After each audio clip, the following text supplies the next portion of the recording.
Choose your Pokémon.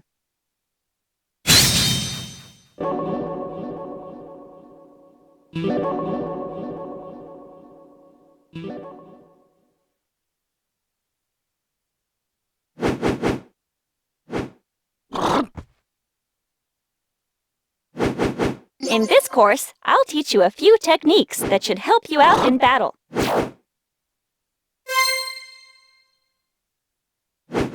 During duel phase, press down on the directional buttons to enter into a low stance.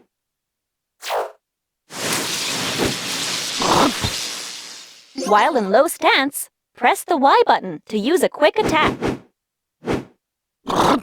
Press the X button while in low stance to use an attack to knock down your opponent. Try to land an attack from low stance. It doesn't matter what kind.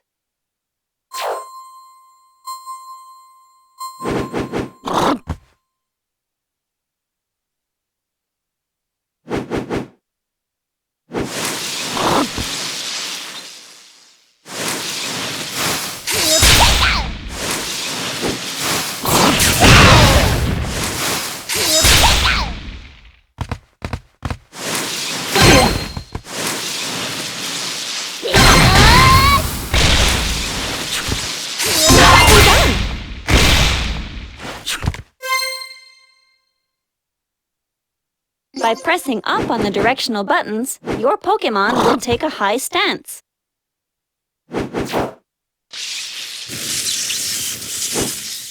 By pressing the Y button in a high stance, you can perform an intercepting attack on an airborne opponent. In a high stance, you can press the X button to use an attack that will parry low-to-the-ground attacks. Try to use an attack from a high stance.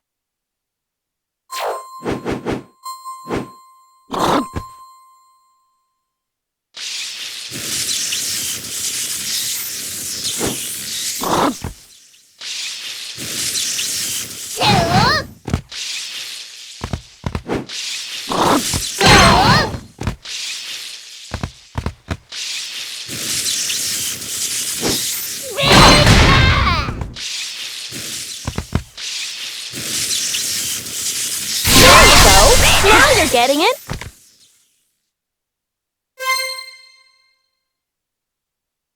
You can hold down the button to charge up your counterattack.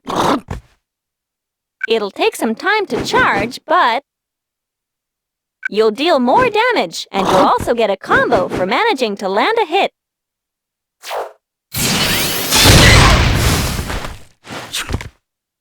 By charging up your counterattack, you can increase the amount of time you can ward off your opponent's attacks.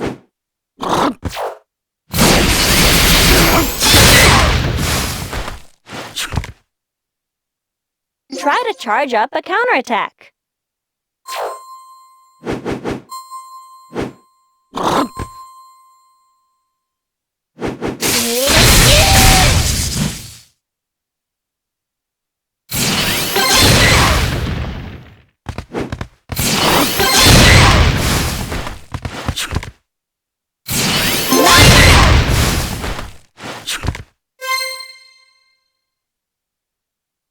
During a counterattack, use the directional buttons and R button to cancel and move into a dash step.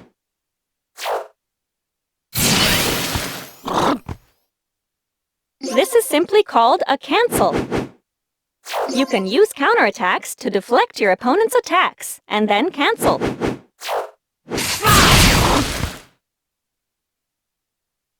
Try to cancel a counterattack.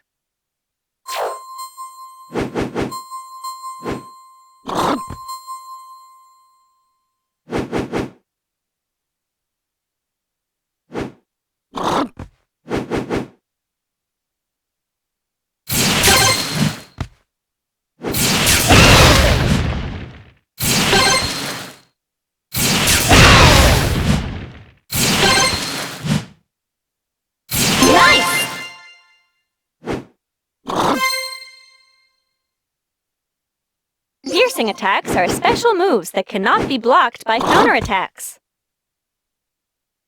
For example, counterattacks with a fully charged hold become piercing attacks.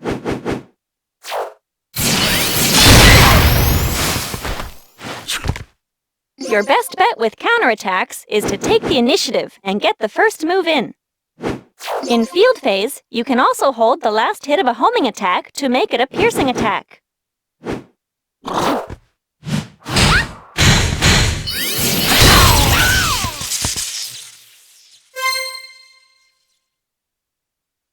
Your Pokémon won't take any hits while knocked down. And it'll get back up on its own, too.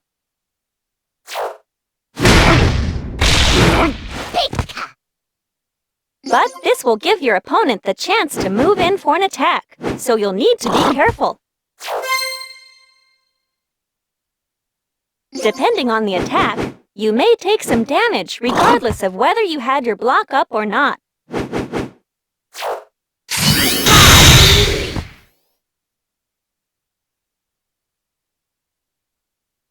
This is called block damage. But you'll never be KO'd by block damage.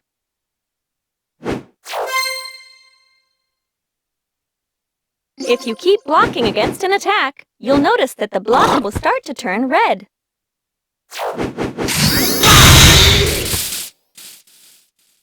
If you don't release it, you'll eventually get hit with a guard break.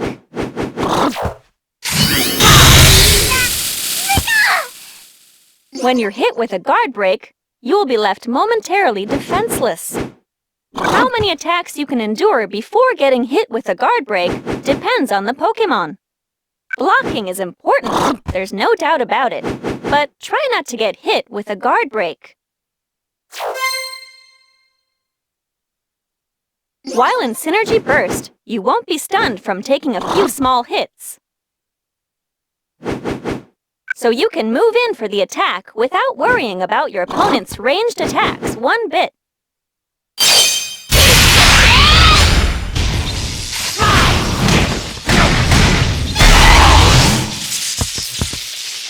Try to hit an opponent using a ranged attack with a homing attack.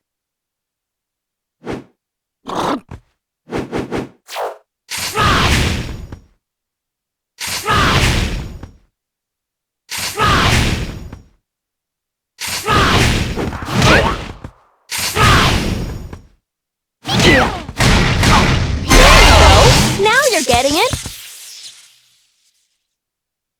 When your opponent uses their Synergy Burst, you'll want to try to use the X button for strong attacks to stun them, or grab attack to try to stop them from getting in any attacks.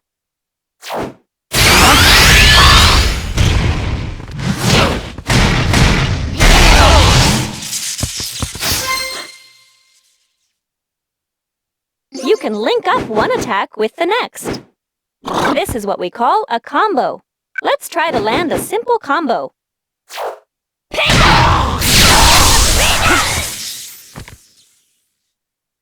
First off, try out this combo.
You don't have to master high-level combos right away, but it might be fun to try things out once you get the hang of battling. I'm sure you've already noticed that battle Pokémon all have different amounts of HP, right? On top of that, how quickly the synergy gauge fills up and how long a synergy burst lasts also differ from one Pokémon to the next.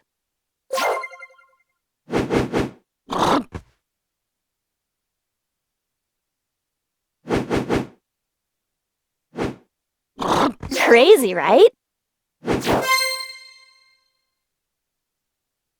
There are all sorts of different battle stages, and the battle arenas themselves vary slightly in shape and size.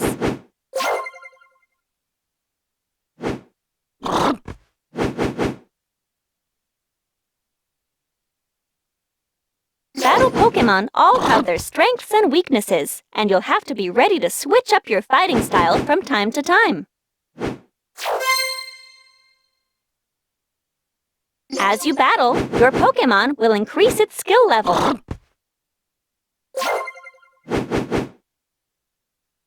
As you increase your skill level, you can apply those skill points to whichever skills you'd like. As your skills level up, you'll get all sorts of useful advantages in battle. Remember, you can switch out your skill points from My Town whenever you want.